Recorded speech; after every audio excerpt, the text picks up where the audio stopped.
한양 남문 밖 넓은 모래판에는 초여름이 오면 어김없이 사람들이 모여들었다. 씨름판이 열리는 날이면 장사치부터 양반과 도련님까지 남녀노소 할 것 없이 구경꾼으로 몰려들었다. 모래판 한가운데 선 장사들이 삿발을 잡고 어깨를 맞대는 순간 사방에서 함성이 터져 나왔다. 그 해도 어김없이 대회가 열렸다. 그런데 개막일 아침 장터에 낯선 사내 하나가 나타났다. 이름은 강무. 30대 중반쯤 되어 보이는 그는 때 묻은 무명옷에 집신을 신고 있었다. 언뜻 보면 떠돌이 장돌뱅이 같았지만 자세히 보면 달랐다. 팔뚝은 굵은 소나무 기둥 같았고 어깨는 산처럼 넓었다. 무엇보다 그의 눈빛이 예사롭지 않았다. 칼날처럼 날카로우면서도 깊은 곳에 무언가를 감추고 있는 듯한 눈이었다. 저 사내 보통이 아니오. 모래판 근처 주막 노인이 옆 사람에게 속삭였다. 저런 눈은 전쟁터에서나 보던 눈이지. 강무는 참가 신청을 마치고 첫 경기에 올랐다. 상대는 마을에서 힘께나 쓴다는 장사였다. 사람들은 떠돌이 출신인 강무를 우습게 봤다. 하지만 징이 울리고 두 사내가 맞붙자마자 분위기가 달라졌다. 강무는 마치 상대의 움직임을 미리 읽기라도 하는 듯 정확하게 움직였다. 상대가 왼쪽으로 힘을 주려는 순간 오른쪽으로 비틀었고 밀어붙이려는 찰나 몸을 낮춰 중심을 흔들었다. 채 한식경도 지나지 않아 상대는 모래바닥에 등을 찍었다. 두 번째 상대도 마찬가지였다. 세 번째 상대까지 연달아 쓰러뜨리자 구경꾼들 사이에서 술렁임이 일었다. 강무는 승리 후에도 특별한 감정을 드러내지 않았다. 그저 묵묵히 모래를 털고 자리를 떠날 뿐이었다. 그러나 그날 밤 모래판 뒤편 장막 사이에서 기이한 일이 벌어졌다. 대회에 나올 예정이던 유력 장사 한 명이 피투성이가 된 채 쓰러져 있는 것이 발견된 것이다. 발견자의 비명 소리가 한밤의 정적을 찢었다. 쓰러진 이는 황소라는 별명으로 불리던 박돌쇠였다. 35의 나이에도 전성기를 구가하며 이번 대회 우승 후보 1순위로 꼽히던 장사였다. 그의 등과 옆구리에는 둔기에 맞은 듯한 상처가 여러 개 있었고 의식은 없었지만 다행히 목숨은 붙어 있었다. 소식을 들은 포졸들이 급히 달려왔다. 주변을 살폈지만 범인의 흔적은 찾을 수 없었다. 다만 한 가지, 박돌쇠의 주머니에서 찢어진 종이 조각 하나가 발견되었다. 거기엔 이렇게 쓰여 있었다.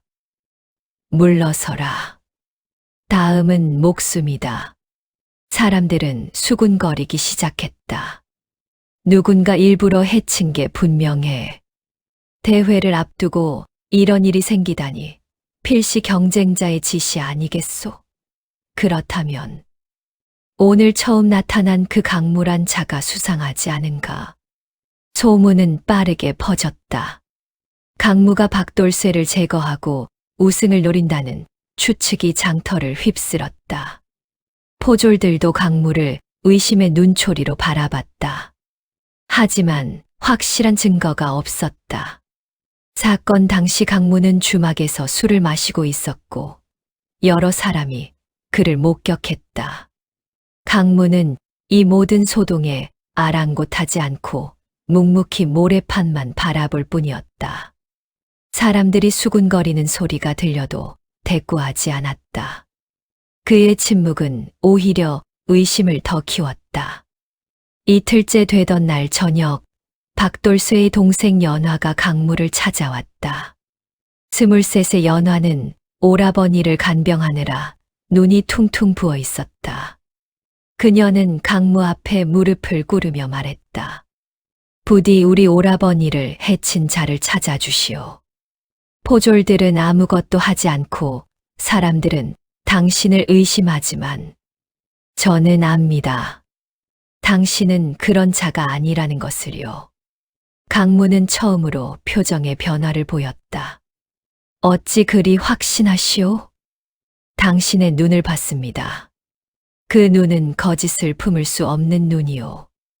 비록 무언가 깊은 상처를 안고 계시지만 비겁한 짓을 할 눈은 아닙니다. 강문은 잠시 말없이 연화를 내려다보다가 천천히 고개를 끄덕였다. 알겠소. 찾아보겠소. 그 순간부터 한양남문 밖의 씨름판은 단순한 힘겨루기의 장이 아니라 숨 막히는 진실 찾기의 사냥터가 되었다. 강문은 그날 밤부터 움직이기 시작했다. 낮에는 평범하게 대회에 참가하고 밤이 되면 홀로 모래판을 거닐었다. 달빛 아래 모래알 하나하나를 살피는 그의 모습은 마치 책을 읽는 선비 같았다. 그는 발자국을 따라갔다. 어떤 발자국은 급하게 뛴 흔적이었고 어떤 것은 무거운 것을 끌고 간 자국이었다. 흩어진 모래의 방향, 끊어진 집신끈 하나, 떨어진 천 조각까지 하나하나 살폈다. 사흘째 되던 밤, 강문은 모래판 모서리에서 이상한 것을 발견했다. 모래 속 깊이 묻힌 작은 쇳조각이었다. 손가락 한 마디 정도 크기의 그것을 꺼내 달빛에 비춰보니 희미하게 글자가 새겨져 있었다. 훈련도감.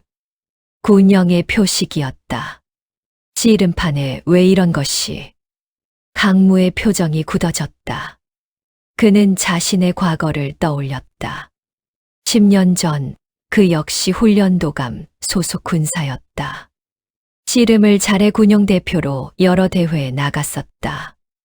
그러던 어느 날 상관으로부터 명령을 받았다.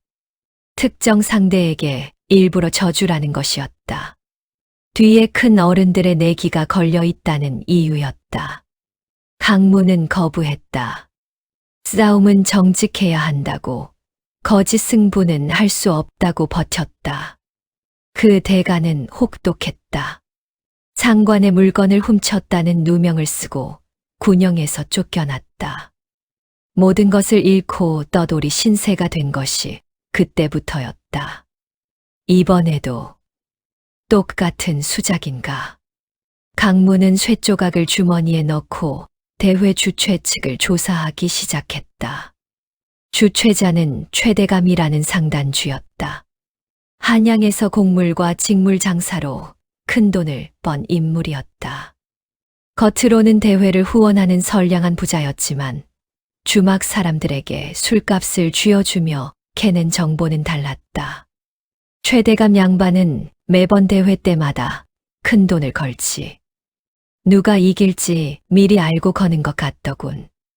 어떻게 미리 알지?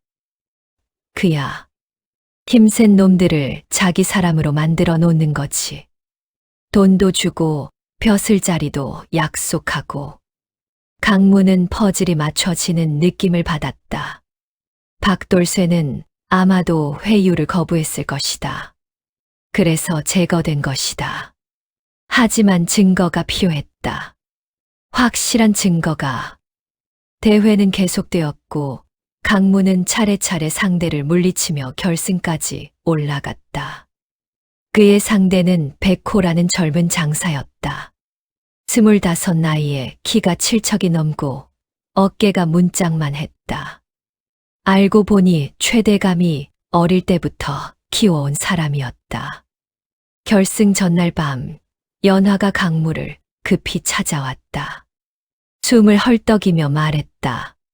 조심하시오. 내일 판에 수상한 일이 있을 겁니다. 주막에서 최대감의 수하들이 나누는 말을 엿들었어요. 상대의 옷자락에 약을 묻혀서 몸에 닿으면 힘이 빠지게 한다고. 강문은 고개를 끄덕였다. 역시 그렇군. 고맙소. 그런데 어찌하시려고요? 대회를 포기하시겠습니까? 아니, 들어가겠소.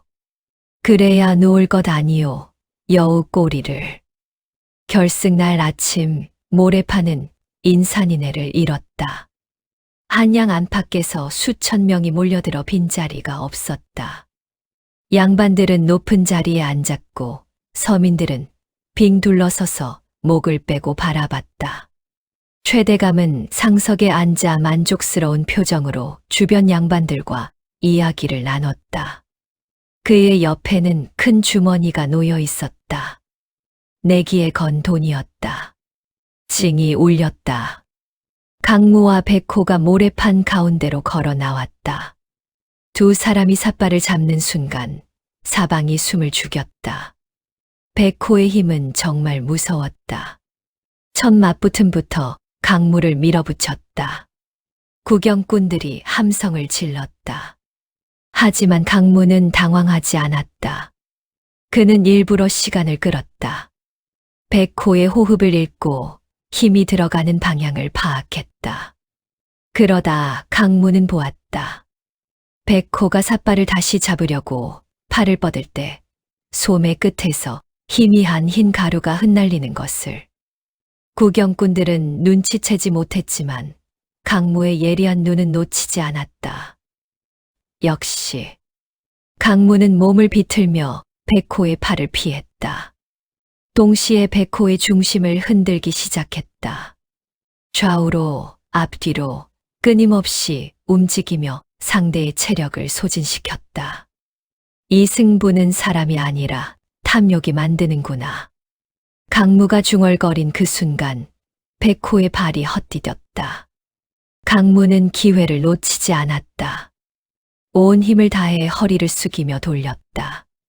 거구의 백호가 공중으로 떠올랐다가 모래판에 등부터 쿵 하고 떨어졌다. 승부가 났다. 함성이 터졌다.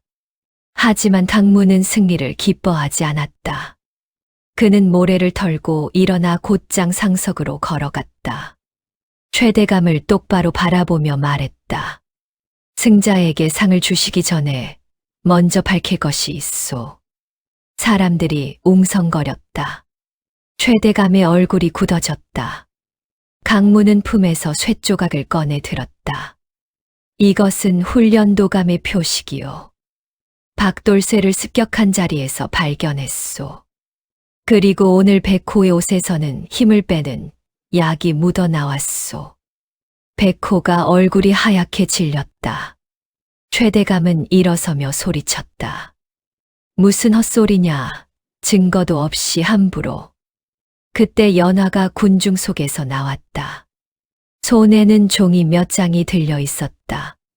증거는 여기 있습니다. 최대감 데카인에게서 얻어낸 장부입니다. 매번 대회마다 어느 장사를 이기게 할지, 얼마를 걸었는지 다 기록되어 있어요. 포졸들이 우르르 몰려들었다. 최대감은 도망치려 했지만 군중에 막혀 갈 곳이 없었다. 결국 그는 무릎을 꿇었다. 조사 결과 최대감은 수년간 씨름 대회를 조종해왔다.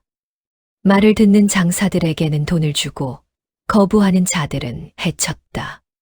박돌쇠도 그 희생자 중 하나였다. 군영과 결탁해 군사들을 시켜 폭행을 저지른 것이었다.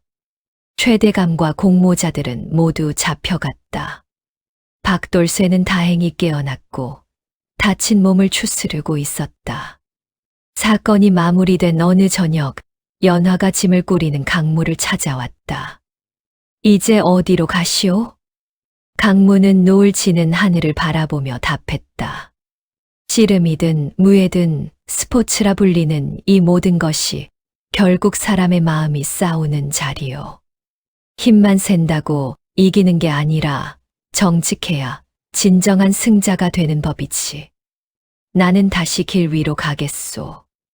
깨끗한 승부를 찾아서. 언젠가 다시 만날 수 있을까요? 모래판이 열리는 곳이라면 언젠가는. 강무는 작은 보따리를 메고 남문을 나섰다.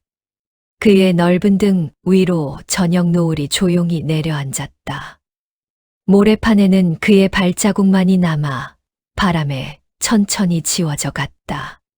한양의 씨름판은 그렇게 다시 깨끗해졌다. 그리고 사람들은 오래도록 기억했다. 힘으로 상대를 꺾었지만 정의로 탐욕을 이긴 떠돌이 장사의 이야기를.